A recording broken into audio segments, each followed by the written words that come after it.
อนนี้รถก็อยู่ในสถานะล็อกนะครับเครื่องยนต์ครับไม่ได้สตาร์ทมาดูประตูกัน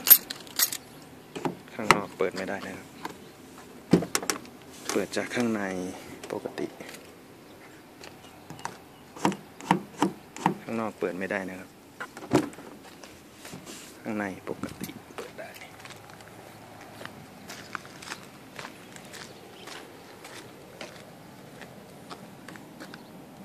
ข้างนอกเปิดไม่ได้นะครับ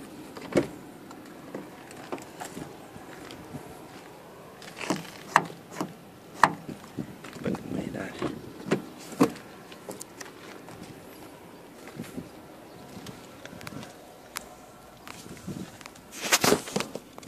เครื่องยนต์ไม่ได้สตาร์ทนะครับ